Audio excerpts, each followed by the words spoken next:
वो अजीज पाकिस्तान के खूबसूरत शहरों कराची, लाहौर, इस्लामाबाद, भालपुर, पेशावर, सियालकोट, दुनिया भर कोने कोने में जहां पहुंची मेरी आवाज तक को मैं कहता हूं सुबह बखैर, गुड मॉर्निंग एंड अस्सलाम वालेकुम। आज मंगल 26 रबीउल अव्वल 1444 नवंबर की 22 तारीख 2022 और आपने इस खूबसूरत सी सुबह का आगाज किया मेरे साथ। नाम है मेरा आदिल। सनराइज शो में मेरा और आपका साथ हमेशा की तरह सुबह के 9 बजे तक बहुत सारी इन्फॉर्मेशन, बहुत सारी बातें, आपकी पसंद का म्यूजिक, आप लोग के मैसेजेस लेकर अदील एक बार फिर से आपकी खिदमत में हाजिर है। इन्फॉर्मेशन, बहुत सारी बातें, आपकी पसंद का म्यूजिक, आप लोग के मैसेजेस लेकर अदील एक बार फिर से आपकी खिदमत में हाजिर। उम्मीद करता हूं सब खैरियत से होंगे, सुबह का चौक और आप लोगों का वीक भी अच्छा गुजर रहा होगा। एंड यार एकदम से कहते हैं ना, मौसम ने तो कोई अजीब सी करवट ले ली यार, ऐसी वहशी किस्म की करवट यार। कराची में it was so humid, it is so humid today, you guys have no idea. I mean, you know what? It is like the humidity this morning. मैं सुबह देख रहा था, यानी मैंने जब अपने ग्राउंड का पहला ही चक्कर लगाया ना तो मैंने कहा भाई ये क्या हो गया मौसम को। And the humidity was 93% this morning. The real feel was somewhere close to 22-23 degrees Celsius and कमाल हो गया। चलें जी, अभी का सीन है, अभी के सीन है के प्रोग्राम में अगर आपको पार्टिसिपेट करना है तो फिर आप मुझे ट्वीट कर सकते हैं with the hashtag sunrise with Adeel. और आप लोगों के मैसेजेस मुझे नजर आ रहे हैं इस वक्त जब मैं स्क्रॉल डाउन कर रहा हूँ। एंड जब मैं स्क्रॉल डाउन कर रहा हूँ तो उसमें मुझे फुटबॉल का काफी जिक्र नजर आ रहा है। फीफा वर्ल्ड कप के कल भरपूर मुकाबले जो हैं वो शुरू हो चुके हैं और ये जो भरपूर मुकाबले शुरू हुए हैं फीफा वर्ल्ड कप के, इसमें ऑफ कोर्स कल क्लोज मैचेस भी हुए और काफ़ी जिसे कहना चाहिए कि क्लोज मैचेस के साथ वन साइडेड मुकाबले हुए। यानी ईरान की टीम तो मुझे लग रहा है कल खेलने के मूड में ही नहीं थी। एक तो दे गॉट थ्रैश्ड बाय, देखो वर्ल्ड कप में कुछ भी हो सिलसिला, बट वर्ल्ड कप में किसी भी टीम का 6 गोल से हार जाना जो है ना वो एक काफी बड़ा जो है एक मार्जिन होता है।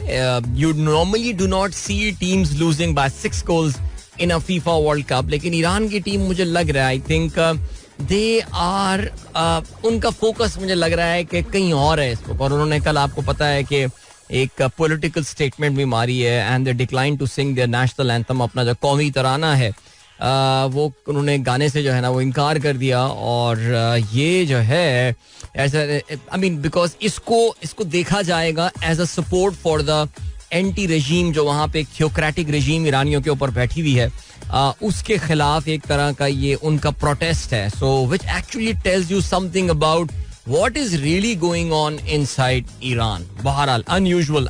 जब ये शुरू में ये खबर आई तो मैं तो ये समझा कि ये मगरबी मीडिया की जो है ना कोई कार्रवाई मुझे लग रही है, लेकिन फिर जब मैंने खुद देखा इसकी वीडियोस वगैरह क्लिप्स वगैरह देखी तो मैंने कहा हो गेम काफी नाजुक सूरत हाल हो चुकी है। तो पता नहीं वापस जाने का प्लान लग नहीं रहा मुझे इन खिलाड़ियों का। नवाज अली भाई ने वीडियो भेजी है, Malir Karachi part 2 mini Qatar लिखा हुआ है आपने। बिल्कुल जी, कतर आज से मेरे ख्याल से 50-60 साल पहले ऐसे ही दिखता होगा और फुल सेलिब्रेशन चल रही हैं भाई ब्राजील के झंडे। ये मैं रीट्वीट कर देता हूँ। दिस इज सिद्दीक गोट का काफी जगहों पे, काफी चैनल पे, हमारे चैनल पे भी हम एक रिपोर्ट सिद्दीक गोट के हवाले से बनाई थी। फुल यहाँ पे जो है ना वो फीफा वर्ल्ड कप का माहौल बना हुआ है। ब्राजील का झंडा नजर आ रहा है, I can see a flag of Mexico as well, German flag लगा हुआ है किसी की छत पे। There is a Swedish flag as well. Now that is interesting because Sweden आपको पता है कि has not even managed to qualify. But एक और मुल्क का कोई झंडा लगा हुआ है जो कि मुझे किसी मुल्क का झंडा लग नहीं रहा, बट बहरहाल it's a piece of cloth as well for sure. But बहरहाल I have retweeted the video. Please see. इसके अलावा तहसीन अमजद साहब कहते हैं, Good morning to all. How can we increase the GDP of the country? What are the economic factors indicators required to increase? देखो indicators तो नहीं चाहिए होते। हाँ, आप ये पूछ सकते हैं किस तरह। देखो भाई जीडीपी की पहले आप डेफिनेशन देख लें। जीडीपी होता है मजमूई कौमी पैदावार, यानी किसी भी मुल्क के अंदर उसकी सरहदों के अंदर जो है जितनी भी अशिया प्रोड्यूस की जाती हैं, जितनी खदमात प्रोड्यूस की जाती हैं, गुड्स एंड सर्विसेज की जो प्रोडक्शन होती है, that is called the GDP. आप इनको बढ़ाना शुरू कर देंगे, आप जैसे इनको बढ़ाना शुरू कर देंगे आपके मुल्क की जीडीपी भी बढ़ना शुरू हो जाएगी। ज़ाहिर है ये बातें कहना बहुत आसान है लेकिन एक्चुअली करना बहुत मुश्किल है। मुल्क में एग्रीकल्चर यानी ज़राई एक इनकलाब आ जाए मुल्क ज़्यादा चीज़ें प्रोड्यूस करना शुरू कर दे, वहाँ GDP बढ़ जाएगी.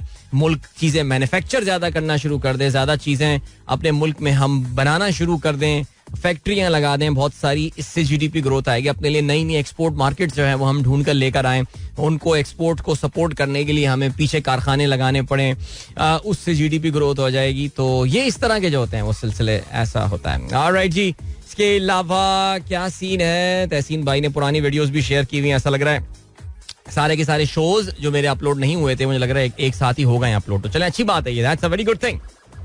फराज कहते हैं just watched US versus Wales, most thrilling game so far, ended 1-1. Netherlands versus Senegal was also a good game where Senegal were unlucky, missed some chances. Iran versus England as expected. Overall atmosphere is charged, sharing few pics of Thumama and Khalifa Stadium. Full भाई जो है वो इस वक्त full scene on है यार भाई का. FIFA World cup mode on है माशाल्लाह. यानी इसका मतलब है कि आप 2 मैचेस जो है ना वो अभी फीफा वर्ल्ड कप के देख चुके हैं, which is just quite cool actually, जबरदस्त. और yes, you are absolutely right. कल जो मैच हुआ between US and Wales, very very close game and it ended 1-1 by the way. चलें जी, इसके अलावा अब्दुल रज़ाक साहब कहते हैं फुटबॉल में 3 फॉर्मेशंस होती हैं. नहीं, फुटबॉल में 3 फॉर्मेशंस नहीं होती. You can have whatever formation that you want to. और कहते हैं विच वन इज बेटर. देखिए, कोई इसमें बेटर फॉर्मेशन नहीं होती है. हर टीम अपनी स्ट्रैटेजी के मुताबिक, कोच अपने मिजाज के मुताबिक, कोच या मैनेजर आप जो भी कहना चाहें, या टीम अपने स्टाइल ऑफ प्ले के मुताबिक जो है वो फॉर्मेशन बना सकता है. आपको पता है कि एक फुटबॉल में कॉन्सेप्ट भी है जिसको टोटल फुटबॉल कहा जाता है, जिसमें एक्चुअली आप फॉर्मेशन फ्री फुटबॉल जो है वो खेल रहे होते हैं और हर बंदा किसी भी टाइम पे कोई भी रोल जो है वो इख्तियार कर सकता है. इसकी टोटल फुटबॉल, ये जर्मन एक फुटबॉलर थे फ्रांस बैकेनबॉ, उनको इसका जो है वो बानी करार दिया जाता है. तो उन्होंने कहा था कि यार ये क्या फॉर्मेशन और ये क्या करके खेल रहा हो, टोटल फुटबॉल खेलनी है. Everybody is an striker, is on the attack and everybody is on the defence as well. So ये बेसिकली होते हैं तरीके. इसका कोई अच्छा या बुरा तरीका नहीं होता. सब कुछ टीम की मिजाज और रिक्वायरमेंट के मुताबिक होता है. अच्छा जी, इसके अलावा क्या सीन है? जो है हैरी केन ने जो है वो आर्म बैंड बांधा हुआ था.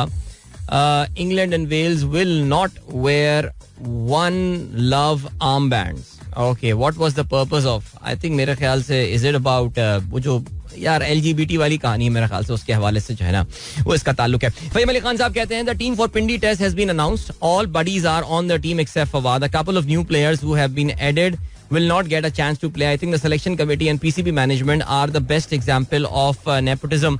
I think क्रिकेट टीम के हवाले से बिल्कुल जी ऐलान हुआ है. और क्रिकेट टीम का जब भी पाकिस्तान का ऐलान होता है, this is always a very controversial thing. लेकिन आई थिंक उससे ज्यादा जो है ना, जो ज्यादा मसला था वो पाकिस्तान के जो चीफ सेलेक्टर हैं उनके मिजाज का इशू है. इंतहाई एरोगेंट इंसान यार. जिस तरह कल ये प्रेस कॉन्फ्रेंस कर रहे थे, मैं तो बड़ा हैरान हुआ. और जिस तरह बदतमीजी से, हताकामेज तरीके से वो सहाफियों के अच्छे सवालात के भी, कभी कभार ऐसा होता है हमारे सहाफी भी अच्छे सवालात पूछ लेते हैं, लेकिन जिस तरह ये मोहम्मद वसीम इसके जवाबात दे रहे थे, मैं तो बड़ा हैरान हुआ. बहरहाल जी, इन्होंने 18 रुकनी टीम का ऐलान किया. Now that is pretty interesting thing in itself कि हमने 18 प्लेयर्स जो है उसका ऐलान किया. इसका मतलब ये है कि इन 18 में से the probability of someone not playing is pretty high.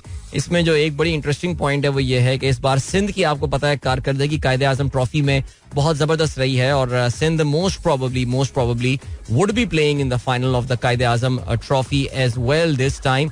कल भी जो सिंध का आखिरी मैच चल रहा है, जो कि they are playing against Balochistan, उसमें बहुत मैसिव जो है वो टोटल पुट अप किया है. इनफैक्ट सिंध के जो कप्तान है सऊद शकील, स्कोर्ड 181 रन, उनको भी टीम में शामिल किया गया है. टॉप बैट्समैन हुए, टॉप बॉलर्स हुए, इसमें सिंध के प्लेयर्स आपको नजर आ रहे हैं. बट और जो टीम भी अनाउंस हुई है उसमें भी अगर आप देखें तो फिर और इसके अलावा 2, 3, 4, 5 खिलाड़ी मुझे नजर आ रहे हैं. लेकिन इन 5 में से ऑनेस्टली मुझे तो कोई भी खिलाड़ी फाइनल 11 में खेलता हुआ नजर आ नहीं रहा है. मे भी शायद अबरार को चांस मिल जाए तो मिल जाए. ऑफ कोर्स मैं शान मसूद को सिंध का प्लेयर जो है वो कंसिडर नहीं कर रहा हूँ. शान मसूद जो है ही प्लेस फॉर सदर्न पंजाब, तो इस वजह से वो यहाँ पे काउंट नहीं होंगे. बहरहाल चलें जी, इस पे हम बात करेंगे टीम अनाउंसमेंट के हवाले से. आगे चल के भी हसन इकबाल कहते हैं considering the qualification process, the format of the tournament where every game is like knockout and the nature of the game where one kick may turn the table, I think FIFA World Cup trophy is the greatest team sport achievement in the world. Without doubt, absolutely. Okay, इसके अलावा फ़हीम अली खान कहते हैं Elon Musk net worth has come down below 200 billion. A year back his net worth was 330 billion. A bad time for Elon is approaching very rapidly. Your comments? अच्छा, my comments. Elon Musk की जो ज़्यादातर wealth है, ये बात आप याद रखिएगा, उनकी जो दौलत रही है, that has been because of the Tesla shares. जो टेस्ला इनकी आप जानते हैं टेस्ला इलेक्ट्रिक कार कंपनी है और टेस्ला के साथ इनकी जो फॉर्चून है वो लिंक्ड है. टेस्ला के शेयर में जो है ना वो जाहिर है पिछले अरसे में काफ़ी कमी हुई है. मैं अक्सर ये आप लोगों के साथ जो है ना वो शेयर करता रहता हूँ. और टेस्ला आज से एक साल पहले, अगर मैं इसकी एक साल की रेंज देखूँ तो टेस्ला आपने 52 वीक रेंज में $402 का इसके एक शेयर की वैल्यू जो है वो टच की थी. और इस वक्त टेस्ला के शेयर की वैल्यू जो है वो 167.54 है. ये मैं naturally we are incorporating the bonus share and all, जो उन्होंने शेयर स्प्लिट किया था अपना in order to make the share जो है very affordable and all. But Tesla की शेयर की वैल्यू में जबरदस्त कमी हुई है बिकॉज अगर बिफोर द जो स्प्लिट उन्होंने 1 to 2 शेयर का किया था उससे पहले तो आई थिंक शायद $1,000 भी टच कर गया. पता नहीं क्या हुआ था, बहुत बड़ा बहुत हाई नंबर टच कर गया था. लेकिन इस वक्त टेस्ला जो है वो काफ़ी नीचे, और इसकी वजह से आप देख रहे हैं कि इलॉन मस्क की दौलत में जो कमी हुई है वो इस वजह से हुई है. ठीक है जी. और क्या सीन है? जुल्फिकार अली साहब कहते हैं good morning to you and all the listeners, have a good day. Great. इसके अलावा जावेद साहब कहते हैं Qatar elite stadiums allow fans to watch FIFA World Cup live from bedrooms. ये काफ़ी सारे स्टेडियम्स में जो है ना ये वाला सिलसिला होता है जावेद साहब के, जिसमें आपने ये लिंक शेयर किया है जिसमें स्टेडियम के अंदर ही होटल्स होते हैं. You can actually watch. American stadiums में ये चीज़ जो है ना काफ़ी ज़्यादा मैंने देखी है, वो बड़े बड़े स्टेडियम्स होते हैं वहाँ पे. अच्छा जी. इसके अलावा जावेद साहब कहते हैं Ronaldo fans beat up Hindu supremacist for mistakenly tearing Portugal flag. आपको पता है ना ये वाकया क्या हुआ? ये बड़ा मजेदार वाकया हुआ कि केरला में, ये इंडियन स्टेट केरला में ये हुआ है. और हुआ ये कि जो रोनाल्डो के फैन थे वो बेसिकली पुर्तगाल का झंडा वगैरह लगाए हुए थे. तो एक हिंदू इंतहा पसंद जिसका ताल्लुक बीजेपी के साथ था, वो पुर्तगाल का फ्लैग, उसको पता नहीं था कि पुर्तगाल का फ्लैग कौन सा है. वो समझा कि ये कोई सियासी पार्टी यानी उनकी मुखालिफ सियासी पार्टी जो है उसका फ्लैग है. तो उसने जाके पुर्तगाल का झंडा जो है ना वो फाड़ दिया. अब रोनाल्डो के फैंस तो ये बर्दाश्त ही नहीं करते. उन्होंने जो है ना वो मिल के उस बीजेपी के जो बंदा था, कारकुन था, कार्यकर्ता, उसकी लगा दी कुट. और हुआ है ये सीन कि वो उसका सर्वर फोड़ दिया उसका. बहरहाल चलें अभी आपको लिए चलते हैं ब्रेक की जानिब. छोटा सा ब्रेक है, मिलते हैं आपसे इसके बाद. Don't go anywhere and keep listening. All right, 7:35 is the time. Sunrise Show में अदील की आवाज आप तक पहुंच रही है. एंड फजल फैजी साहब जी वालेकुम अस्सलाम. आपको बासित यूनुस साहब ने लिंक शेयर किया है वॉइस ऑफ अमेरिका का. Tourist from all across Pakistan have started visiting Swat valley to enjoy the season first snowfall. The valley was hit hard by recent floods and militant activity in the area. Also deterred visitors from coming to the valley. I really hope that situation इस बार I think the snow has started early because it does. I think हमारे यहाँ जो सही मानों में snow होती है वो तो ज़रा दिसंबर के एंड में जाकर शुरू होती है, लेकिन इस बार I think the snow has started early. और बिल्कुल जी स्वात जाने के हवाले से थोड़ा सा लोग इस बार सहम गए थे, डर गए थे. जो फ्लड का जो सीन अपनी जगह हुआ था, लेकिन फ्लड के बाद तो रिहेबिलिटेशन हो जाती है, लेकिन जो एक रिसर्जेंस पाकिस्तान में देखने में आई है इंतहा पसंदी की, ऐसा लग रहा है कि वो भी जरा कुछ हद तक कंट्रोल में आ गई है. तो चलें जी देखते हैं और क्या सीन है. इमरान हाशमी साहब ने लिंक शेयर किया है और कहते हैं शाहजेब खानजादा ने तो कमाल कर दिया. अपने प्रोग्राम में इमरान खान के ऐसे ऐसे क्लिप चलाए जो सुनने के लायक थे. चलें जी ठीक है. अच्छा जी. कहते हैं कि अमरीकी साजिश के बयानिए से पूरी तरह दम निकल गया.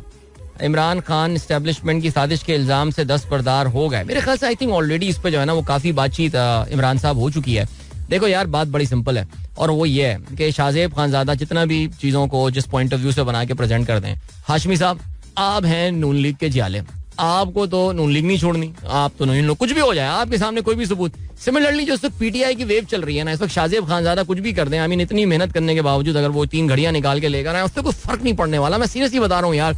आई थिंक हमारी जो इस वक्त पॉलिटिकल सपोर्ट पाकिस्तान में जो है ना वो इस वक्त वो इस वक्त काफी हद तक फॉसिलाइज हो चुकी है. सो ये वाला सीन है. ठीक है जी. तो अब वो बाकी शाज़ेब मेरे ख्याल से जो भी कर रहे हैं ठीक है, गुड ऑन हिम. इसके अलावा मुनीर अहमद कहते हैं please wish my daughter Zainab on the completion of Nazra Quran. We celebrate differently by inviting Qari sahab in his family on the dinner to make them feel special. The entire family was so delighted to be invited at our home. क्या बात है, जबरदस्त, very good, माशाल्लाह जी. अब आपने नाजरा कुरान बेटी को पढ़ा लिया है तो अब कुरान समझाना भी शुरू करें. असल गेम तो तब शुरू होगी बिकॉज हमारे यहाँ असल में नाजरा को ज्यादा वैल्यू दी जाती है और कुरान को समझने को जरा वैल्यू कम दी जाती है. तो इंशाल्लाह I am pretty sure Munir sahab that is the next step. मुझे कहने की भी जरूरत नहीं पड़ेगी. ओके. इसके अलावा मलिक जरीन अवान कहते हैं भाई अगर हिंद को गाना चलाने से आपको कोई चैनल को प्रॉब्लम है या इदारा हजारे वालों की फरमाइश को पसंद नहीं करता तो मैं ये फरमाइश ना किया करूँ. चैनल को क्या प्रॉब्लम होगी यार हिंद को गाना चलाने से यार, ये आपको किसने कह दिया? नहीं बिल्कुल आप ऐसा ना सोचिए भाई. एंड देन जीशान बेग साहब कहते हैं Elizabeth home startup Theranos made a multi-billion dollar made her a multi-billionaire, hailed as the next American tech visionary by the age 30, but it all evaporated in the flash of lawsuit. और finally 11-year prison sentence. Forbes magazine once said she is the next Steve Jobs. जी हाँ बिल्कुल, ये तो आपको पता है कि जहां बहुत सारी सक्सेस स्टोरीज इस टेक्नोलॉजी एज में हमने देखी हैं वहां पे हमने बहुत बड़े बड़े फ्रॉड्स भी देखे. Elizabeth home was one of those. अभी रिसेंटली आपने जो एक और फोर्ब्स में तस्वीर लगाई हुई है, जो आपने जो डॉक्टर साहब जो लिंक शेयर जो ट्वीट शेयर किया है, इसमें जो दूसरी तस्वीर लगी हुई है, ये जो FTX का फाउंडर था और जिसको SBF कहा जाता है. और ये FTX का जो फाउंडर था इसको सैम बैंकमैन फ्राइड, इस बंदे ने भी जो है ना बड़ी गेम खेली है. आपको पता है कि इसका भी जो है ना वो आपको अब जब तफसीलात सामने आ रही हैं FTX के हवाले से तो आप भी हैरान रह जाते हैं कि इतनी $multi-billion एस्टेब्लिशमेंट जो है वो किस तरह इतने वीक और लूज कंट्रोल्स के साथ चल रही थी. यानी ये अमेरिकन आए कभी इनको कंसल्टेंसी के लिए बुला लें आप ना, सिक्योरिटीज एंड एक्सचेंज कमीशन को, इतने अच्छे चेक्स बताएंगे आपको, ये करेंगे और आप हैरान रह जाते हैं कि यार अपने मुल्क में ये चीज़ें इंप्लीमेंट कर नहीं रहे. सो ये फ्रॉड वाला भी एक है एलिमेंट इसमें यार. And that actually tells you about the mindset जो प्रिवेलिंग था उस वक्त सिलिकॉन वैली में और इस तरह के आइडियाज के हवाले से. फरी सरफराज कहती हैं जी happiness and peace for all, welcome to Islamabad. Request तो आपने प्ले करनी नहीं है, बाहर आई तो बाय टीना सानी. अच्छा चलें जी चलाते हैं बिल्कुल, ये आगे चल के इंशाल्लाह. इसके अलावा जो है वो आसिफ हयात साहब कहते हैं my calligraphy of today after great media talk by FIFA president he means no what an exposed western media hypocrisy. बिल्कुल जी, बहुत जबरदस्त बात की उन्होंने. आपको कैलीग्राफी का खत्ताती का शौक है आसिफ साहब को और कोई ना कोई फिक्रा लिख के जो है वो आप भेज रहे होते हैं. मुझे लगता है कि आप जो ऐसा वाकई ऐसा लगता है कि आप ये खत्ताती जो है ना वो जो लकड़ी के बने हुए कलम होते थे, कलम, उनके साथ आप करते हैं. बड़ी ज़बरदस्त बात है. कहते हैं मुझे 100% यकीन है कि यूरोपीय ममालिक कतर से LNG भी नहीं खरीदेंगे इंसानी हुकूक की खिलाफ वर्जियों की वजह से. Valid point, very very valid point. Okay जी. इसके अलावा स्पेक्टेटर इंडेक्स कहते हैं जी कुछ और ये अच्छा ये बेसिकली इलॉन मस्क का ये कहना है. He says the Twitter added record 1.6 million daily active user over past week. चलें जी, कहता होगा तो फिर सही कहता होगा. अली आदिल अवान कहते हैं सुबह बखैर अदील भाई हुकूमतें शहरों में शाहराओं के साथ जॉगिंग ट्रैक्स और साइकिलिंग ट्रैक्स बना दें तो पोल्यूशन कम हो, फ्यूल कंजम्पशन भी कम हो, रश भी कम हो. बिल्कुल आपने बहुत अच्छी बात की है. बेसिकली जो फुटपाथ बनाए जाते हैं उन फुटपाथ का मकसद वो होते ही इसलिए है ना कि फुटपाथ यानी चलने के लिए रास्ते. और हमारे यहाँ बदकिस्मती से फुटपाथ के साथ जो हम पौधा भी लगा देते हैं, उस पर बीच में ठेला भी आता है. कुछ फकीर जो है उनके भी गुजर बसर वहीं पर ही हो रहा होता है. तो मसला यही है. तो वो जॉगिंग के लिए वो होता है फुटपाथ, लेकिन अनफॉर्चुनेटली हम यूज नहीं करते. हाँ, साइकिलिंग के लिए एक ट्रैक जो है वो जरूर बनाया जा सकता है और ऐसा हमको जो है ना वो करना चाहिए. ओके जी. इसके अलावा पीर जहीर साहब कहते हैं सलाम brother, listening to your show, Adnan with me, happy birthday to Ayan Salman Qazi. बिल्कुल जी, सलमान काजी साहब के साहबजादे अपनी सालगिरह मना रहे थे और उनकी जो है वो सालगिरह की बहुत बहुत मुबारकबाद. मेरे ख्याल से वीकेंड पे हुई है और मैं भी विश नहीं कर पाया, तो very sorry about that. Good morning from Eshal Warsi. Eshal good morning आपको, कैसी हैं आप? एंड देन उस्मान ईसा का मैसेज आया है, we have global perspective project today at school. Wow, amazing. Global perspective सुनने से कितना जबरदस्त कोर्स लगता है यार ये. तैयब आरिफ कहते हैं regular listener sir, I hope आपसे कभी मुलाकात हो. Need prayers of all listeners for my career. बहुत सारी दुआएं भाई आपके करियर के लिए. आप जो भी जो है वो अपना करियर परसू कर रहे हैं. Dream to represent Pakistan under 19 central Punjab. ओ ये तो क्रिकेटर है यार, ये जबरदस्त. ओहो Tayyab, well done man, well done. इंशाल्लाह you will do good my friend, you will do good. और मुलाकात का जहां तक ताल्लुक है यार, are you based in Lahore and all? जब भी I am in Lahore, do come over यार, do get in touch with me. इंशाल्लाह आई वुड लव टू मीट. और मैं बहुत मशवरे दूंगा, इतने मशवरे दूंगा ना तुमको यार कि तुम हैरान रह जाओगे. बट खैर चलें जी. शहजाद नियाज वालेकुम अस्सलाम. एंड मुनव्वर अली सलाम कहते हैं. आसिफ मंसूर साहब कहते हैं सनराइज टाइम एट जिम. क्या बात है, सुबह सुबह gym sir, enjoy your time sir. और इसके अलावा इब्राहिम कहते हैं Surya Kumar Yadav has proved himself across the world. He deserves to be number one batsman. Surya Kumar Yadav is an extraordinary batsman without doubt. और बेहतरीन पे बेहतरीन इनिंग्स जो है वो खेला जा रहा है. अच्छा जी, याद रहे कि आज इंडिया और न्यूजीलैंड के दरमियान जो है वो तीसरा T20 मैच खेला जाएगा. और तीसरा T20 मैच जो है ये नेपियर में खेला जाएगा. याद रहे इंडिया को इस सीरीज में 1-0 की बढ़तरी हासिल है.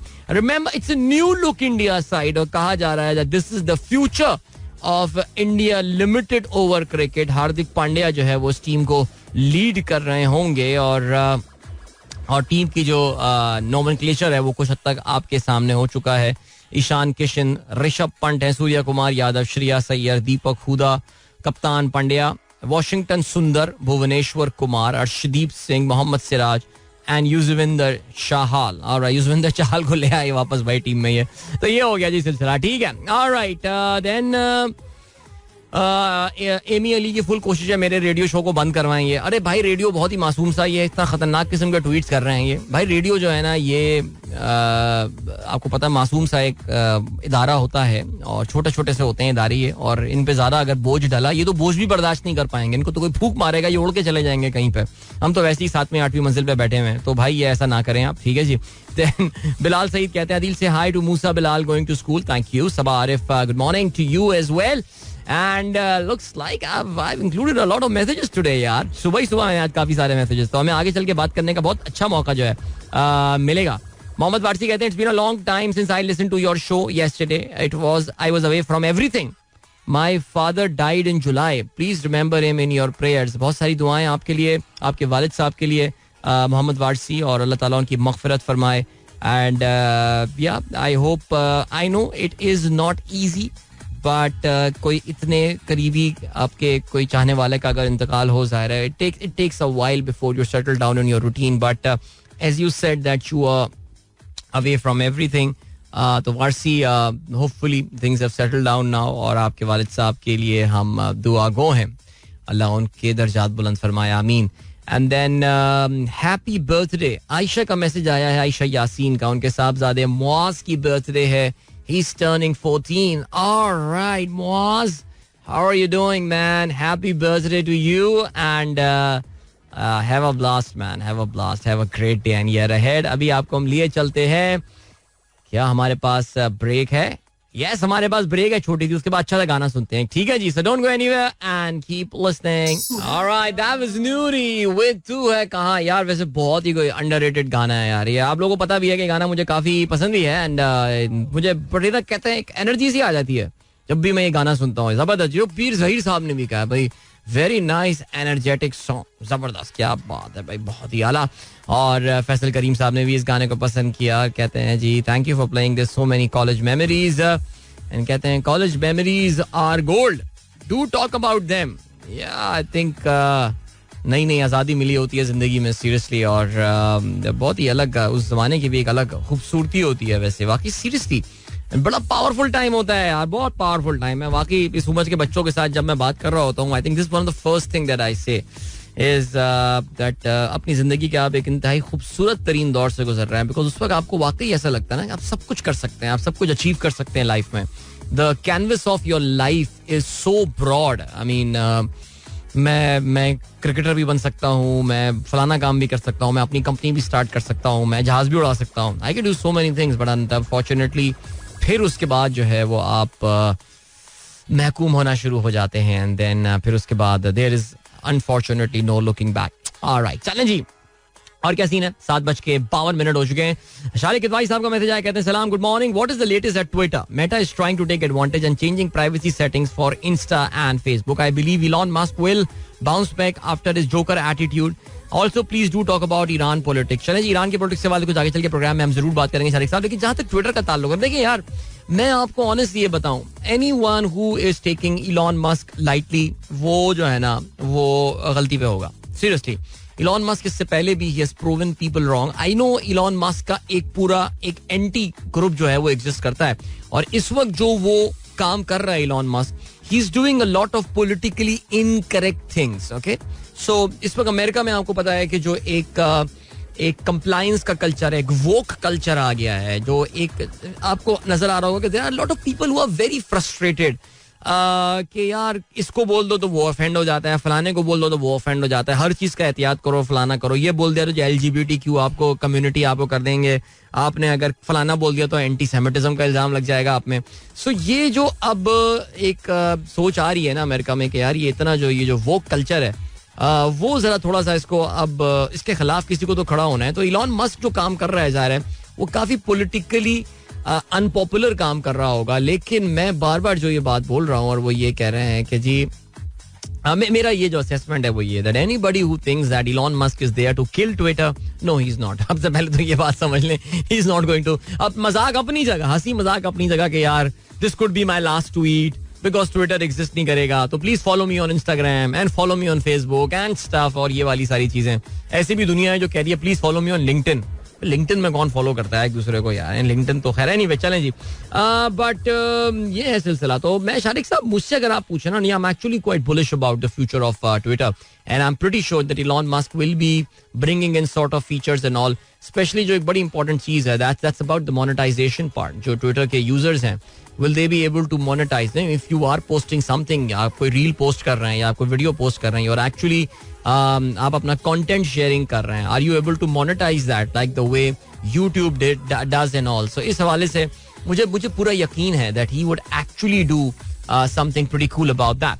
Alright जी, इसके अलावा हसन शेख कहते हैं having no friends could be as deadly as smoking. A Harvard University study suggests having no friends. देखो यार, having bad friends could be deadlier than smoking. So find good friends. Okay, मैं इसको इस तरह जो है ना वो देखता हूँ. Okay, वजाहत कहते हैं अस्सलाम वालेकुम, my father died a month ago due to prostate cancer and we need to talk about it for today. Any change in your pre and post void habits? Please go and see any ये आखिरी line जरा दिल्ली का वजाहत साहब कहते हैं please see any urologist.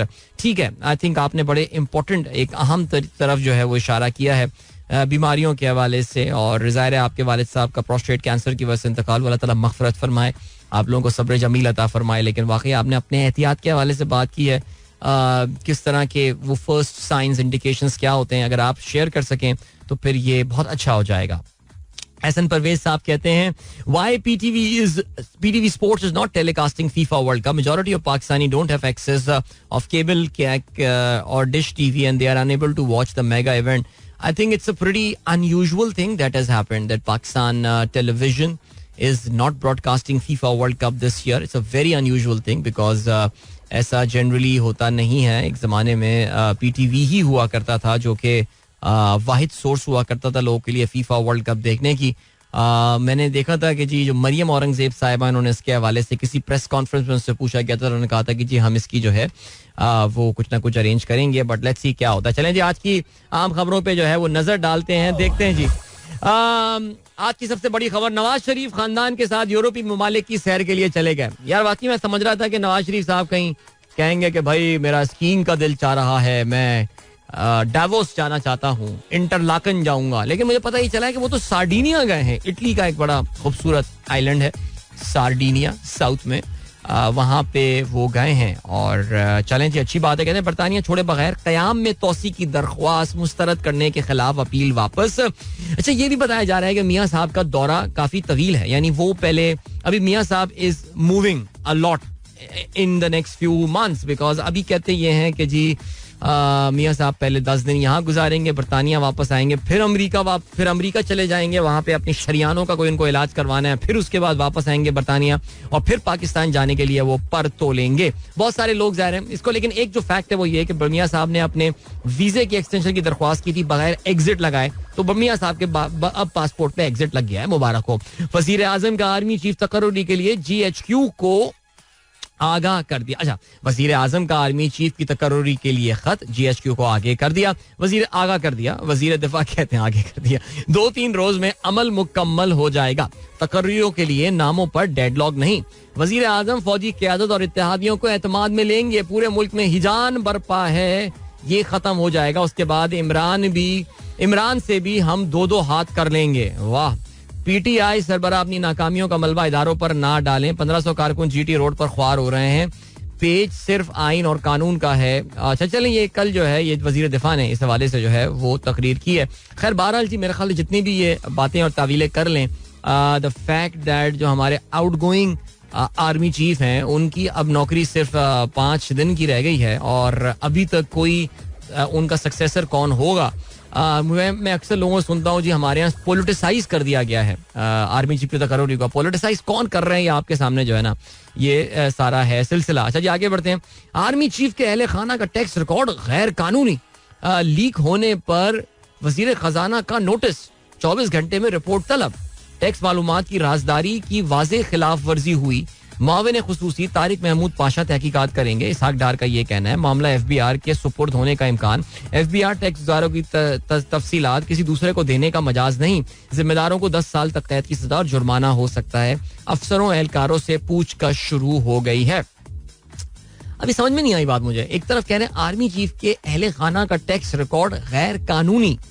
नहीं, क्या tax record गैर कानूनी है या इसकी लीक गैर कानूनी है? चले इससे कम से कम ये तो कंफर्म हो गया कि इसके पीछे कोई बहरहाल हकीकत होगी. आगे बढ़ते हैं जी.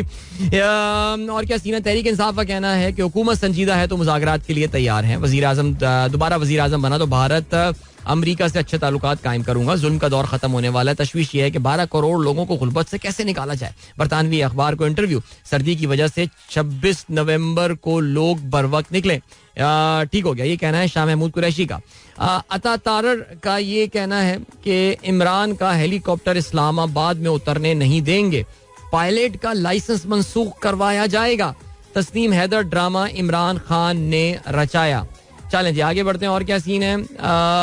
आर्मी चीफ जो हैं इनके अलविदाई दौरे जारी हैं और जनरल बाजवा ने कल फिजाइया बहरिया हेडक्वार्टर के अलविदाई दौरे किए. पाक फौज और जो बर्री माफ कीजिएगा बहरी अफवाज और फिजाइया के सरबराहान से मुलाकात की. कोर हेडक्वार्टर रावलपिंडी का भी दौरा किया. लेफ्टिनेंट जनरल साहिर शमशाद ने उनका इस्तकबाल किया. कल की एक बड़ी खबर थी. सिंध हाई कोर्ट परवीन रहमान कत्ल केस के मुल्जिमान की सजाएं कलअदम करार दे दी गई हैं. अहले खाना का कहना है कि सुप्रीम अपीलें करेंगे. जस्टिस के आगा की सरबराही में 2 रुकनी बेंच का महफूज फैसला सुना दिया गया. कहते हैं जी अगर मुल्जिमान दूसरे केसेस में मतलूब नहीं है तो उनको रिहा कर दिया जाए. Very very sad news. अभी लिए चलते हैं आपको ब्रेक की जाने. मिलेंगे आपसे इस ब्रेक के बाद. Don't go anywhere and keep listening. Alright, the dream begins. That's pretty nice. और FIFA World Cup के हवाले से बात करते हैं. You guys know well that FIFA World Cup is well and truly underway because FIFA World Cup 2022 का कल एक फुल डे था. यानी पूरा दिन जो फुटबॉल होती रही और बल्कि आज तो और मजीद फुटबॉल. आज दोपहर से फुटबॉल शुरू होने वाली है और दोपहर से फुटबॉल जो है ना वो शुरू होने वाली है. किन किन टीमों के दरमियान थोड़ी देर में आपको बताता हूँ. लेकिन ऐसे करते हैं कल के स्कोर्स पे जो है ना वो नजर डाल लेते हैं. ठीक है जी. कल पहला मैच खेला गया पाकिस्तानी वक्त के मुताबिक शाम को 6 बजे. इंग्लैंड बनाम ईरान. टेनिस स्कोर से मारा. टेनिस स्कोर 6-2 जनाब. 6-2 यानी इंग्लैंड ने जो है वो 6 गोल स्कोर किए. And I am so happy that हमारे आर्सेनल का बच्चा Bukayo Saka who was adjudged player of the match as well. Bukayo Saka scored 2 goals. Very good. Bellingham ने ओपनिंग की 35वें मिनट में. इसके अलावा स्टर्लिंग, रशफोर्ड और ग्रिलिश सबने स्कोर किया. ईरान की जानिब से तरीमी ने गोल स्कोर किया 65वें मिनट में. दोनों सेकंड हाफ में गोल आए उनके और पेनल्टी पे उन्होंने जो है वो 103वें minute. Wow, just check out the stoppage time there. Injury की वजह से गोलकीपर की टक्कर शक्कर हो गई थी. इसकी वजह से काफी टाइम जो है वो वहां पर रहे. लेकिन बहरहाल the thing is that this was a clinical performance by England.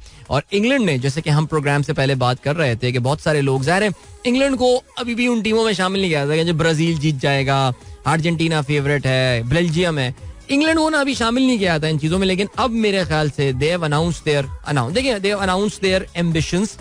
मैं सुबह भी ये बात कर रहा था कि फीफा वर्ल्ड कप में 6-2 ये जो 6 गोल किए जाते हैं ना किसी, यानी हल्की हल्की टीमें भी जो है ना वो इतने गोल्स नहीं खाती यार. ये ज्यादा गोल खा गए ये लोग कल ईरान वाले. क्योंकि मैं बार बार ये बोल रहा हूँ, आगे चल के ईरान पे जरा सियासत पे भी हम बात कर सकते हैं, लेकिन ईरान की टीम मुझे लग रहा है कि वो ना खेलने के मूड से आई नहीं है, वो इस वक्त पॉलिटिकल स्टेटमेंट्स मारने के मूड से आई है. लेकिन बहरहाल चलें जी, तो ये हो गया. और ये मैच जीते के इस ग्रुप में जो दूसरी 2 बाकी टीमें वो भी कल एक्शन में थी, अमेरिका एंड वेल्स. बड़ा एंग्लो सैक्सन किस्म का ये ग्रुप है. 3 खैर Wales they speak their own language, but उनकी वेल्श अपनी जबान होती है, लेकिन जनरली जो लैंग्वा फ्रांका वहां पे है वो इंग्लिश ही है. So very English speaking group this one is. America और यूनाइटेड स्टेट्स ऑफ अमेरिका और वेल्स के दरमियान ये मुकाबला हुआ. और जो देखने वाले लोग हैं जिन्होंने मैच देखा, भाई आपके भाई ने मैच नहीं देखा ऑनेस्टली, रात 12 बजे मैच शुरू कर रहे हैं यार, कैसे देखेंगे यार हम लोग. लेकिन बहरहाल वो हुआ यही कि ये मैच जो है 1-1 गोल से बराबर रहा. और मैं जो है सुबह उठ के इसकी मैंने हाईलाइट्स देखी और मैंने इसके स्टैट्स देखे तो काफी हद तक इवन स्टीवंस था. Like I think Americans they started pretty well, they still ended up lion share of possession, 59% possessions Americans ने मेंटेन किया. 41% पोजेशन जो है वो था वेल्स के पास, but Wales had more shots on goal, 7 against 6 of America. 3 big chances इनके रहे और यहाँ पे जाहिर है 1-1 से ये बराबर रहा. वेया की जानिब से जो है वो गोल स्कोर किया अमेरिकन्स ने. और this guy Timothy Weah who plays for Lille in France's league आ, उसने जो है ये गोल का आगाज किया. अमेरिकन टीम में आप देखें तो ज्यादातर खिलाड़ी जो हैं they actually play for English Premier League. A lot of players in their team who play for these English Premier League sides. इसमें फुलहम है, इसमें there is one guy in the Nottingham Forest के players हैं इसमें. और इसके अलावा जो इनके गोलकीपर हैं मैट टर्नर, वो तो आर्सेनल के गोलकीपर हैं. सो या दीस अमेरिकन्स अब हैं, अब नजर आ रहे हैं यार ये यूरोपियन लीग्स में खेलते हुए जो है ना वो आपको काफी ज्यादा. I mean this guy Christian Pulisic he plays for Chelsea right. So ये हो गए गेम जी. अमेरिकन्स और इनका मुकाबला जो है वो 1-1 गोल से बराबर हुआ है. वेल्स का जो गोल स्कोर किया वो पेनल्टी पे किया उनके कप्तान गैरेथ बेल ने. और इस ग्रुप में अब ऑफ कोर्स अभी एक मैच सारी टीमें खेल चुकी हैं. सो इंग्लैंड इज लीडिंग बहुत मैसिव गोल डिफरेंस के साथ. They will be favourites to qualify as the top team. कल जो ग्रुप ए का एक और मैच हुआ, सेनेगाल का मुकाबला हुआ नेदरलैंड्स के साथ. याद रहे कि ये वो वाला ग्रुप है कि जिसमें कतर और एक्वाडोर भी शामिल हैं. सो नेदरलैंड्स ने कल 2-0 से कामयाबी हासिल की. गैप्को और क्लासन ने जो है वो गोल स्कोर किए. दोनों गोल जो आए वो मैच के इख्तितामी लम्हात यानी 84वें मिनट में और 99वें मिनट में जो है वो गोल स्कोर किए. एंड वेल आई थिंक गाना वुड बी डिसअपॉइंटेड बिकॉज जितना मैंने ये मैच देखा गाना actually did not play that bad. ये जो स्कोर लाइन रिफ्लेक्ट कर रही है ये एक्चुअल शायद मैच को नहीं कर रही. ज़ाहिर है Netherlands they held marginally held the higher possession, लेकिन अगर आप टोटल शॉट्स की बात करें तो Senegal had 15 shots on goal compared to Netherlands with 10. But unfortunately वो जो शॉट ऑन टारगेट और वो जो बिग चांसेस और वो जो होता है गोलकीपर को वो बीट करने में, इनफैक्ट अगर हम शॉट्स ऑन टारगेट की भी बात करें Senegal had 4 shots on target compared to Netherlands 3. So hard luck to them. Okay जी चलें जी, तो सेनेगाल का ये हो गया सिलसिला. लेकिन अब ना इसमें जरा इनको मुश्किल हो जाएगी बिकॉज 2 गोल इन्होंने खा लिए. इस ग्रुप में अगर सेनेगाल को आगे बढ़ना है तो फिर they will have to beat Ecuador at least. और ये इनके लिए, कतर को तो मेरे ख्याल से ये हरा ही देंगे, लेकिन फिर भी चलें जी. अब बात करते हैं जरा आज के मैचेस के हवाले से. आज दोपहर को 3 बजे ही पहला मैच होने वाला है जिसमें लियोनेल मेसी अपने आखिरी वर्ल्ड कप का आगाज जो है वो करने वाले हैं. अपने पहले मैच का जो है वो आगाज करेंगे और इनका मुकाबला होने वाला है अल-ममलिकत अल-अरबिय्यत सऊदिया. ये सऊदी अरेबिया के साथ जो है ना वो इनका मुकाबला होगा. और सऊदी अरेबिया ऑफ कोर्स, पहले तो हम जरा अर्जेंटीना की टीम के हवाले से बात करें ना. एक्चुअली यार वी ऑल नो अर्जेंटीना, जो भी फीफा वर्ल्ड कप हो रहा होता है इसमें अर्जेंटीना जो है वो टॉप टीम होती है हमेशा. इसमें तो खैर कुछ नहीं. रिमेंबर फीफा की रैंकिंग के मुताबिक Argentina right now is the number 3 rank team in the world. So after Brazil Belgium comes Argentina. और अगर हम ज़ाहिर खिलाड़ियों की बात करें तो naturally they are not short on जो है उनके star performers. Naturally I think Lionel Messi पे तो सबकी नजरें होने वाली हैं, लेकिन उसके अलावा भी अगर आप देखें तो Angel Di Maria has been around for a very long time, इस वक्त यूवेंटस के लिए खेलते हैं. Then you have got Angel Correa who plays for Atletico Madrid, जाना पहचाना नाम है. और जो इंग्लिश प्रीमियर लीग देखते हैं ज़ाहिर उनके लिए Julian Alvarez who plays for Manchester City. So lots of Paulo Dybala, Rodrigo De Paul और एक और भी बच्चा है यार उनकी टीम में, Otamendi, Benfica. ठीक है चलें जी. So इनका मुकाबला अब सऊदी अरब के साथ होना है. अब सऊदी अरब की अगर आप बात करें यार तो सऊदी अरेबिया जो है ना वो पिछले they are like rank number 51 by the way. आपको पता है उनकी 51वीं नंबर, तो one of the lowest rank team in the FIFA World Cup right now. Qatar की भी रैंकिंग जो है ना वो 50 है और सऊदी अरब की जो है वो 51 है. सो ये they just they are among those team that just make up the numbers. Okay जी. बट मुझे नहीं पता कि मोहम्मद बिन सलमान वहां पर मौजूद होंगे मैच देखने के लिए. यू नेवर नो, हो सकता है कि वो इब्तिदाई तकरीब में तो आपको पता है वो वहां पर मौजूद थे, लेकिन फिर भी ज्यादातर खिलाड़ी जो हैं जो सऊदी अरब की टीम के हैं ये सऊदी अरब की जो अपनी लीग है ना वो उसी में ही खेल रहे होते हैं. यानी वो उस कैलिबर के या तो प्लेयर नहीं है, या मैं ये तो नहीं कहूंगा कि ये इंटरेस्टेड नहीं है, लेकिन जो सऊदी क्लब है जिसमें अल हिलाल इनका बड़ा मशहूर क्लब है, अल शबाब है, अल नसर, ये इनके मशहूर क्लब हैं. और यही कोई 3-4 के जो है ना इनके अल इत्तेहाद, यस, ये प्लेयर्स इनके यहाँ की जो है ना वो नजर आ रहे हैं. सो चलें, ये तो यार अर्जेंटीना मैच जीत जाएगा यार, ये तो कोई चिंता की बात ही नहीं है. फिर उसके बाद मैच आज 6 बजे होने वाला है. डेनमार्क का मुकाबला होगा ट्यूनीशिया के साथ, और डेनमार्क का जो मुकाबला है, दोनों टीमें पहली बार एक दूसरे के आमने सामने आ रही हैं. डेनमार्क की अगर हम बात करें तो डेनमार्क राइट नाउ इज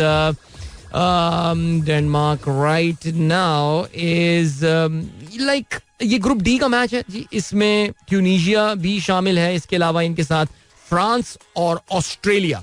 तो फ्रांस और ऑस्ट्रेलिया जो है वो आज लेट नाइट एक्शन में होने वाले हैं. That is going to be a good match. लेकिन आज 4 मैचेस हो रहे हैं बाय द वे.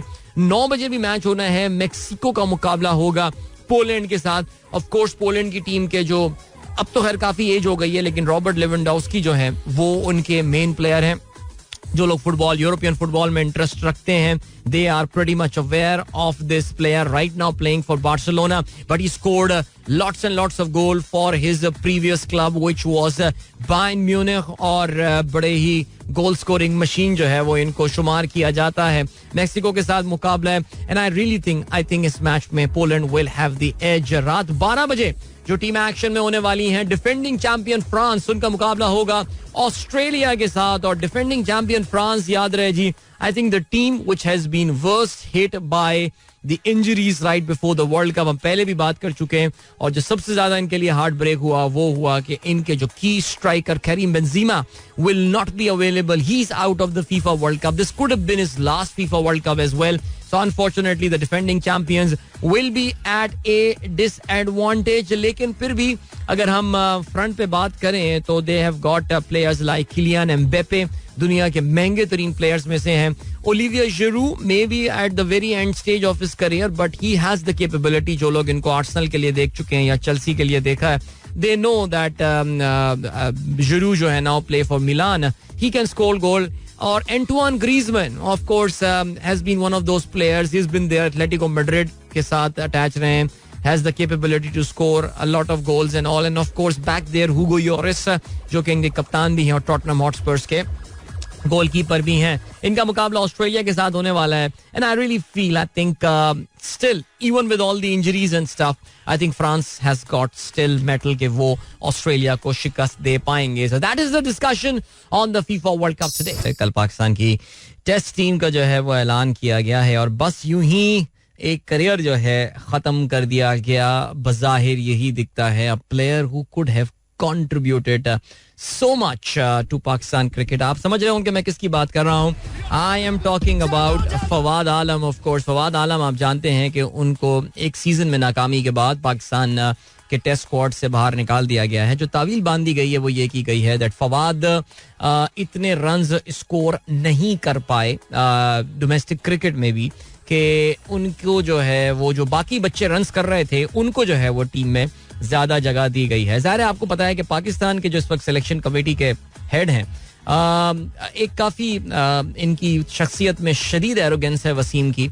और वसीम पता नहीं ये लोग क्यों समझते हैं कि ये लोग हमेशा जो है ना इस पोजीशन पे बैठे रहेंगे. कल अगर आप इनकी प्रेस कॉन्फ्रेंस सुनते हैं वसीम की तो आप हैरान रह जाते हैं कि जिस तरह की लैंग्वेज, जिस तरह का एटीट्यूड, ये सवालात के जवाब जिस तरह दे रहे थे लोग. पता नहीं ये कल ही मैं कहीं पे बोल रहा था कि ये जो पीसीबी की नौकरी है ना यार, इसका कोई खास एक मुझे लगता है अपॉइंटमेंट लेटर के साथ एक सरिया भी देते हैं कि अपनी गर्दन में डाल दो जरा. अजीब लोगों के मिजाज होते हैं, बहुत कम लोग आपको इस तरह के मिलते हैं. एक शख्स को मैं जानता हूँ ज़ाहिर है जो बाकी बड़ा बड़ा फॉर अ चेंज एक मुख्तलिफ शख्सियत, वरना जनरली मैं तो बड़ा हैरान रह जाता हूँ. भाई सही है, आप एक बड़ी मजेदार जॉब कर रहे हैं, आप जो हैं वो एक बड़ा पाकिस्तानियों का एक कलेक्टिव पैशन है विच इज क्रिकेट, लेकिन what was that way of talking to people यार. और वो भी ऐसी पोजीशन कि आप किसी एक जुम्बिश कलम की बुनियाद पे कल आपके पास ये नौकरी नहीं रहेगी. बहरहाल जी ये चीज तो आप रहने दें, लेकिन पाकिस्तान की टीम का ऐलान हो गया. जल्दी से मैं खिलाड़ियों के नाम जस्ट इन केस बताता चलूं. 18 रुकनी टीम. मुझे जो एक और बात समझ में नहीं आ रही है कि भाई कोई कुक आइलैंड क्रिकेट खेलने या प्रिंस एडवर्ड आइलैंड क्रिकेट खेलने नहीं जा रहे कि यार पहुंचने में बहुत टाइम लग जाएगा. आप अपने मुल्क में खेलने के लिए 18 रुकनी टीम ऐलान कर रहे हैं. बाबर आजम, मोहम्मद रिजवान, इमाम उल हक, अब्दुल्ला शफीक, अजहर अली. माशाल्लाह अजहर अली को तो आई एम श्योर 100 टेस्ट करवा के इस साल फिर उनको रिटायर किया जाएगा.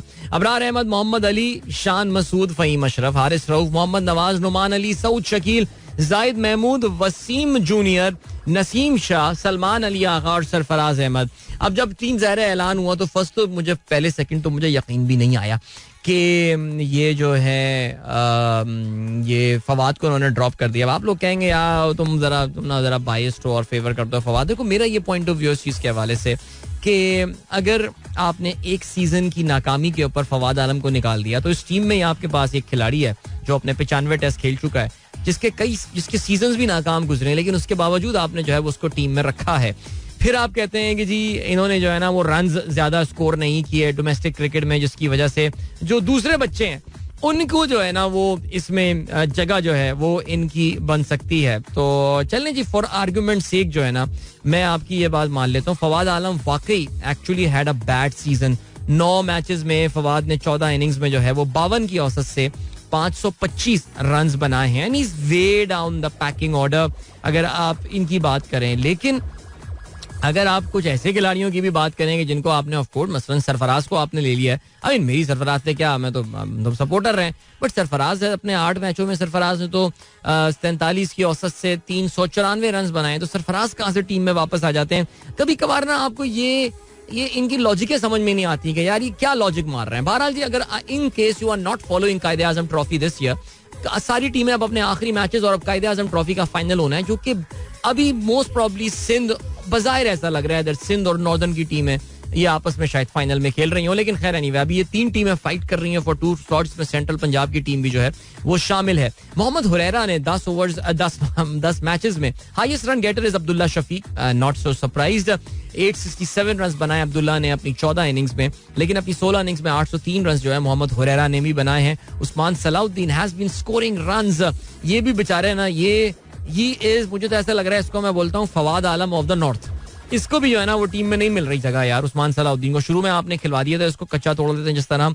मैं तभी यार मुझे साइम अयूब और इनका डर लगा रहता है कि इनको कहीं ये जल्दी से टीम में ना ले आए, बिकॉज इनके भी करियर्स को जो है ना वो फिर नुकसान पहुंचा दें. लेकिन खैर एनीवे सऊद शकील ने 754 रन बनाए, बट सऊद शकील को टीम में, और कल उन्होंने बहुत बड़ी इनिंग खेली है, 200 रन की 184 रन की इनिंग खेली कल सऊद ने, और अपनी शायद टीम में वापसी को जो है वो उन्होंने सेलिब्रेट भी किया. अभी का सीन है अगर हम बॉलिंग के हवाले से बात करें तो मिस्ट्री स्पिनर अबरार, जिन्होंने अपने 7 मैचेस 12 इनिंग्स में बॉलिंग कराई है, 43 विकेटें हासिल की हैं. याद रहे जी अबरार के बाद 43 विकेटों के बाद जो सेकंड बेस्ट बॉलर है उन्होंने 27 विकेटें हासिल की हैं 10 मैचेस में. तो you can imagine how well Abrar has bold. और जाहिर है पाकिस्तान यासिर शाह को ड्रॉप कर दिया गया है, एंड मेरे ख्याल से I think this is the end of the road for Yasir Shah as well. Abrar क्या उनकी जगह बनाने में कामयाब हो जाएंगे. सिंध के जो ये बहुत सारे थोक के हिसाब से खिलाड़ी शामिल किए गए हैं, the only player that I actually see making it to the playing 11 is actually Abrar. Mohammad Ali को टीम में शामिल किया गया है. कहा यह गया है कि यार मोहम्मद अली जो है ना वो लंबे स्पेल कर सकता है. अच्छा, मोहम्मद अली कोई 19 या 20 साल या 21 साल का कोई नौजवान प्लेयर नहीं है. He is a 30-year-old player who has actually played very limited first class cricket. इनका मुकाबला जिनके साथ था वो आप जानते हैं कि मीर हमजा के साथ था, और मीर हमजा के हवाले से यही ख्याल था कि यार वो पाकिस्तान टीम में जो है वो जगह बनाने में मीर हमजा कामयाब हो जाएगा, बिकॉज मीर हमजा और मोहम्मद अली एक ही एज के हैं. But Mir Hamza has played 95 I think उन्होंने जो है ना वो फर्स्ट क्लास मैचेस या 92 first class matches Mir Hamza जो है वो खेल चुके हैं. मोहम्मद अली उनके मुकाबले में जो है वो 22 मैचेस खेल चुके हैं. बहुत एक्सपीरियंस है और मीर हमजा भी लंबे स्पेल कर सकते हैं. जो फर्क है वो ये है दैट शाहीन की जगह वी वर एक्सपेक्टिंग एक लेफ्ट आर्म हम बॉलर जो है वो टीम में शामिल करेंगे. मीर हमजा ये पोजीशन जो है ये फुलफिल करते थे. लेकिन मोहम्मद अली की अगर हम बात करें तो मोहम्मद अली जो है he is a right arm fast medium bowler. इसका मतलब ये है कि एक तरह का ये अटैक पाकिस्तान की जानिब से अगर हम फास्ट बॉलिंग की बात करें तो आपको नजर आएगा. सो बहरहाल जी lots of question mark about this team as always. लेकिन अब जब टीम अनाउंस हो गई है क्या करें यार, हम कुछ कर नहीं सकते. Good luck to the team that is there. मुझे फवाद के ऊपर अफसोस है. अगर वाकई इफ दिस लीड्स टू वो अगर रिटायरमेंट का ऐलान कर देता है from international cricket and all, I think a player who promised so much could have contributed so much to Pakistan cricket. मैं ये मोहम्मद वसीम या ये जो आजकल के जो सेलेक्टर्स हैं इनके मुकाबले में वो जो 2012 से 2018 के दरमियान जो ये सिलेक्शन कमेटी रही है, ज्यादा शिकवा मेरे ख्याल से उन लोगों के साथ है कि यार जो असल करियर फवाद का तबाह करने वाले लोग हैं वो एक्चुअली ये लोग हैं जिन्होंने उसको उस दौरान टीम में जो है वो शामिल नहीं किया. अगर आज आप शान मसूद के लिए और खिलाड़ियों के लिए बैटिंग ऑर्डर ऊपर नीचे करके जगह बना सकते हैं तो ये काम उस वक्त क्यों नहीं हो सकता था जब फवाद आलम जो है वो रंजों के अंबार लगा रहा था. अनफॉर्चुनेट जी, क्या किया जा सकता है. जबरदस्त जी, get well soon whatever is keeping you at home today Kashan and but yes playlist. हाँ, एक मखसूस सोच रखने वाले लोगों के लिए तो जाहिर है ये गाने हैं. बड़ा चुमैर बाबर साहब ने भी इस गाने को पसंद किया. और क्या सिलसिला, जल्दी से बात करते हैं. क्या आपने कभी सोचा कि दो मुल्कों के दरमियान जंग हो सकती है नंबर प्लेट की वजह से? नंबर प्लेट गाड़ियों की नंबर प्लेट की मैं बात कर रहा हूँ. It has got a very symbolic importance, इसमें कोई शक नहीं है. और इसमें it tells you about the identity, it tells you about किसी मुल्क की पहचान बन जाती है उसकी नंबर प्लेट. लेकिन बल्कि दो मुल्क जो हैं वो इस वक्त एक जबरदस्त किस्म का उनके दरमियान डिप्लोमेटिक रॉव हो गया है, एक डिप्लोमेटिक फड्डा हो गया है because of this number plate. मसला क्या हुआ है, एक बहुत छोटा सा मुल्क है यूरोप में, उसका नाम है कोसोवो. नाम सुना होगा ना कोसोवो. अगर आपको याद हो 90s में कोसोवो की एक जंग हुई थी. कोसोवो में रहने वाले जो लोग हैं वो एथनिक नस्लन अल्बानवी हैं और मुसलमान हैं. बहुत ज्यादा रिलीजियस तो लोग नहीं है वहाँ के, लेकिन फिर भी बहरहाल वो अपने आप को अल्बानवी कहलवाना पसंद करते हैं. कोसोवो एक जमाने में सर्बिया के अंदर, सर्बिया खुद यूगोस्लाविया के अंदर होता था. यूगोस्लाविया टूट गया तो उसमें सर्बिया आ गया. सर्बिया के अंदर एक मुल्क था, एक उनका इलाका था जिसको कोसोवो कहा जाता था, जो कि अल्बेनियंस थे, अपने आप को सर्बियंस के साथ नहीं रखना चाहते थे. तो उन्होंने अपने मुल्क में आज़ादी की तहरीक शुरू की थी. अगर आपको ये भी याद हो तो नेटो ने बमबारी भी की थी बिल क्लिंटन के ज़माने में यूगोस्लाविया और सर्बिया के ऊपर. बेलग्रेड में बॉम्बिंग हुई थी. ये सब इवेंचुअली कोसोवो को आज़ादी दे दी गई थी. ठीक है, it was recognised as an independent country. Serbia still does not recognise Kosovo as an independent country, even though उनकी बॉर्डर्स ज़ाहिर एक दूसरे के साथ मिली हुई हैं, लेकिन हम आपको नहीं मानते. तो जिस तरह लबनान और इसराइल एक दूसरे को नहीं मानते और इवन दो उनकी जो बॉर्डर्स हैं वो ज़ाहिर आपस में मिली हुई होती हैं. अब सीन क्या हुआ है? अब सीन ये हुआ कि ये जो कोसोवो वाला सीन हुआ, इसमें कोसोवो में अभी भी उनका जो नॉर्दर्न एरिया है, जो शुमाली कोसोवो है, वहां पे अभी भी कुछ सर्बियन नस्ल के लोग रहते हैं जो कि सर्ब जबान बोलते हैं. कोसोवो के लोग क्या बोलते हैं? अल्बेनियन बोलते हैं. वेरी गुड, शाबाश, सीख रहे हैं आप लोग. ठीक है, तो वो जो सर्बियंस नॉर्थ में रहते हैं वो अपनी जो नंबर प्लेट इस्तेमाल करते हैं गाड़ियों की, वो बेसिकली 1990s की नंबर प्लेट है, 1990. बिकॉज उस जमाने में उनकी नंबर प्लेट जो है वो सर्बिया इशू किया करता था, because Kosovo itself was a part of Serbia. So अपनी सर्बियन आइडेंटिटी को महफूज रखने के लिए उनके पास जो एक रेलिक ऑफ द पास्ट है, यानी माजी की तरफ से उनका जो एक छोटी सी याददाश्त है, वो उनकी गाड़ियों की नंबर प्लेट है. सो उन सर्बियंस ने ये कह दिया कि हम ये नंबर प्लेट नहीं रिमूव करेंगे. कोसोवो की सरकार ने जो है, जो कैपिटल क्या है, प्रिश्तीना से उन्होंने जो है वो ऑर्डर ये किया है कि शराफत से ये नंबर प्लेट उतार लो, जो नंबर प्लेट हम कोसोवो की दे रहे हैं वो लगा लो, बिकॉज अगर तुमने 22 नवंबर तक ये नहीं किया तो तुमको हर शख्स जिसको पुलिस वाले पकड़ेंगे, स्पेशल पुलिस का दस्ता उनका तैनात किया गया इस काम के लिए, वो अगर तुम्हें पकड़ेगा तो तुमको 1500 यूरो जो है ना वो जुर्माना देना पड़ेगा ना. 1500 euro is a lot of money guys we talking about. इस पे जो है वो अब सर्बिया की तरफ से, यानी पड़ोसी मुल्क सर्बिया जो एक बड़ा मुल्क है उसकी तरफ से आ गया कि अगर तुमने ये हरकत करने की कोशिश की, वहां पे रहने वाले जो लोग हैं, अगर तुमने ऐसा किया तो फिर जो है ना ये अच्छा नहीं होगा और इसका अंजाम जो है वो काफी खतरनाक हो सकता है. सर्बिया के प्रेसिडेंट है जिनका नाम है अलेक्सेंडर वुचिच. उनका ये कहना है that the region is literally on the verge of a conflict. उन्होंने जो है सर्बिया को ये धमकी दी है कि तुम ये कानून इम्प्लीमेंट नहीं करोगे, और क्योंकि अगर ऐसा हुआ तो फिर हमारा जो है ना वो इस पर रिस्पॉन्स भी आ सकता है. सो देख लें जी आप, दिस वुड बी कॉल्ड, अगर खुदा ना खास्ता, नहीं जंग नहीं होनी चाहिए, लेकिन अगर इन दोनों मुल्कों के दरमियान जो है वो कॉन्फ्लिक्ट हो गया तो it will be called the number plate war. Okay, आपको पता ना इससे पहले दो मुल्कों के दरमियान there are two central American countries, El Salvador and Honduras और एल सल्वाडोर के दरमियान एक जंग हो चुकी है which is called the football war. पता है आपको, यानी फुटबॉल मैच की वजह से उसमें जो दोनों मुल्कों के दरमियान, खैर हालात पहले से खराब चल रहे थे लेकिन उस फुटबॉल मैच की वजह से हालात एग्रीवेट हो गए और फिर फुटबॉल वॉर जो है वो एक की टीम दूसरी टीम पे हमला हो गया, वो लोगों ने कुछ पथराव उतराव किया, उस पर जो दो मुल्कों के दरमियान जंग चल गई. बहुत मुख्तसर सी जंग थी, 3-4 दिन की कहानी थी, लेकिन बहरहाल जंग हुई थी. अब we can be heading to a number plate war. कैसा? चलिए लिए चलते हैं आपको भी ब्रेक की जानिब. मिलेंगे आपसे इस ब्रेक के बाद और Don't go anywhere and keep listening. Welcome back guys. एक बार फिर से आपको खुशामदीद कहते हैं. This is the Sunrise Show with me Adil and good morning दोस्तों ने प्रोग्राम अभी ट्यून इन किया. 8:53 हो चुके हैं. That means we've got last few minutes remaining of the show. By the way, you know there is a cricket match going on right now.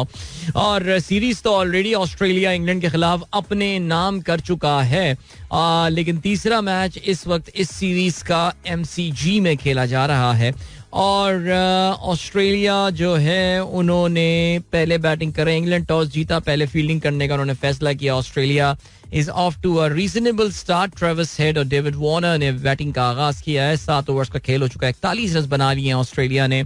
उनका कोई भी खिलाड़ी अभी आउट नहीं हुआ. Head is batting on 27 and David Warner is batting on 10. Okay, ठीक हो गया. चलें जी, और ये सीन है, और ये सीन है कि आज जी मैंने आपको बताया था कि आज इंडिया का मुकाबला भी जो है वो होने वाला है विद इंडिया का मुकाबला आज होगा विद न्यूजीलैंड. पाकिस्तानी वक्त के मुताबिक दोपहर 11:30 बजे इस मैच का आगाज होगा. Remember this the third T20 match. चलें जी, अब जल्दी से बात करते हैं ईरान की फुटबॉल टीम के हवाले से. आप जानते हैं जी ईरान की टीम ने कल जो है they decline to sing their national anthem. अपने मुल्क का जो है वो उन्होंने कौमी तराना पढ़ने से इनकार कर दिया है. अच्छा देखिए भाई, अगर आपको याद हो, मैं कल ही बात कर रहा था कि ईरान के जो कप्तान हैं उन्होंने जब उनसे परसों बात की गई थी तो उन्होंने थोड़ा सा मेजर्ड जवाब दिया था, लेकिन उनके कप्तान एहसान हजसौफी ने बात करते हुए ये बात बोली थी कि हमारी सिंपैथीज उन लोगों के साथ हैं जिनकी फैमिली में डेथ्स हुई हैं एंड ऑल. उसी से आपको अंदाजा हो गया था कि यार ऑनेस्टली मेरे भी ख्याल से ये काफी एक तमाम तर बड़ी नपी तुली स्टेटमेंट होने के बावजूद इस बात में दम था. और जो ईरान इस वक्त एक क्रिएट कर रहा है, एक पिक्चर प्रेजेंट कर रहा है कि ये मगरबी ताकतों की जो है ये कोशिश है, इसराइल की कोशिश है, और बहुत सारे रीजनल प्लेयर्स हैं जो कि ईरान को सूडान में, लिबिया में और शाम में कन्वर्ट करना चाहते हैं, लेकिन जो है वो हम अपने इनकलाब की हिफाजत करेंगे, और ये मुझे टिपिकल बातें की जाती हैं.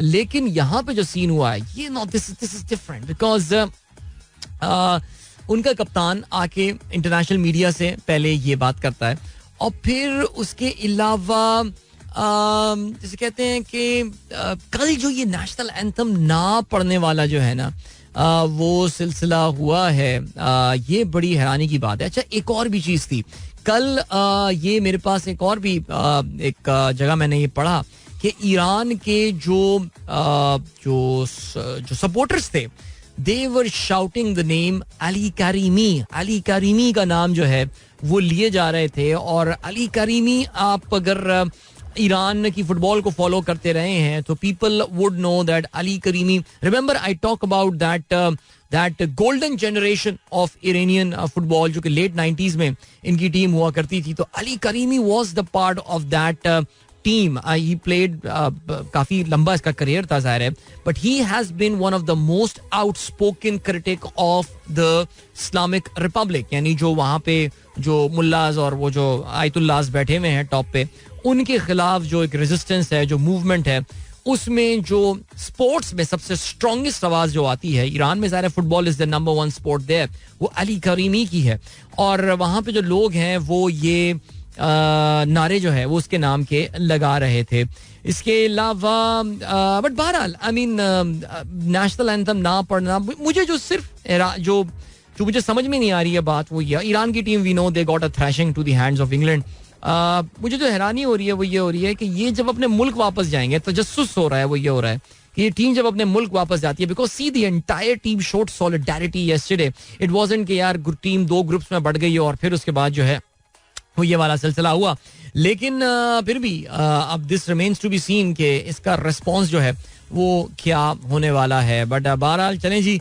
अच्छा, कल जो है वो, हाँ, बहुत सारे ईरान के जो फुटबॉल फैन हैं, वो जो इस मूवमेंट का नारा है विमेन लाइफ फ्रीडम, वो भी उसके प्लेकार्ड जो हैं वो उठाए हुए थे. And naturally, these people don't live in Iran, so Iran has a huge diaspora across the world. Iranian बड़ी तादाद में, चाहे वो मगरबी ममालिक हों या मिडल ईस्ट हो, वहाँ पे वो रहते हैं. सो उन्होंने कल इस मौके को जो है वो जबरदस्त इस्तेमाल किया. ओके, जाते आते जरा बात करते हैं इंटरनेशनल ऑयल प्राइसेस के हवाले से मुख्तसरन. कल इंटरनेशनल ऑयल प्राइसेस में एकदम मेरे मोबाइल पे जो है ना पुड़ुक करके पॉपअप आया that oil prices are down by around 4.6% and all, and I was like वाह व्हाट हैपेंड मैन. जब भी इस तरह की कोई चीज होती है, जब इतनी बड़ी नीचे की ढलान देखने में आती है या प्राइसेस में झुकाव देखने में आता है, तो फिर आपको ये होता है ना कोई खबर मार्केट में आई है जिसके रिस्पॉन्स पे, ये ऐसे ही तो नहीं हो जाता, कोई ना कोई खबर मार्केट में आई है तो पता ये चला दैट सऊदी अरब और ओपेक प्लस के जो मेंबरान हैं, खबर गर्दिश कर रही थी कि सऊदी अरब और ओपेक प्लस के जो मेंबरान हैं उन्होंने ये डिसाइड किया है कि जी ऑयल की प्राइसेस जो है, अपनी ऑयल की एक्सपोर्ट्स को वो 500,000 बैरल्स पर डे से बढ़ाने वाले हैं. Now this was quite surprising because ख्याल तो यही था कि ये तो फर्दर प्रोडक्शन कट्स करेंगे. सऊदी अरब ने अपनी एक्सपोर्ट्स में 4 लाख बैरल की जो है वो कमी भी की है.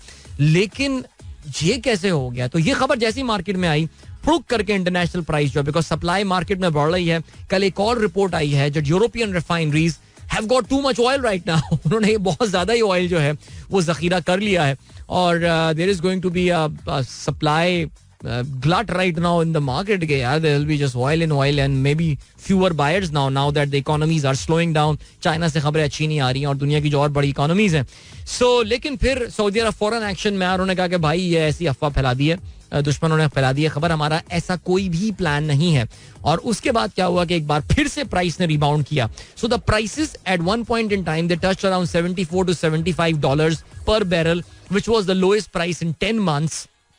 लेकिन फिर कल अभी जो है तकरीबन 79, काफी हद तक उसने अपना लॉस जो कल का था उसको रिकवर कर लिया. लेकिन फिर भी बहरहाल जी we can't really complain. I wish I had time, I would have talked about the Pakistan current account का कल नंबर आ गया है और बहुत सारे नंबर्स आए हैं जो कि कोई भी एक नंबर सीरियसली इस वक्त कोई इत्मीनान बख्श सूरत हाल प्रेजेंट नहीं कर रहा है. वल्लाह आलम जी, हम अभी फिलहाल अपनी तैनातियों में लगे हुए हैं, अपॉइंटमेंट्स में लगे हुए हैं, लेकिन जो मुल्क का हाल वो जरा बुरा नहीं है, लेकिन बुरा है काफी ज्यादा, लेकिन अभी फिलहाल तो है जी. एनीवे, वक्त आ गया जी आप लोगों से इजाजत लीजिए. आप लोग से मुलाकात कल सुबह एक बार फिर होती है. Till then good bye, God bless, अल्लाह हाफिज एंड पाकिस्तान जिंदाबाद. This is Mira FM 107.4.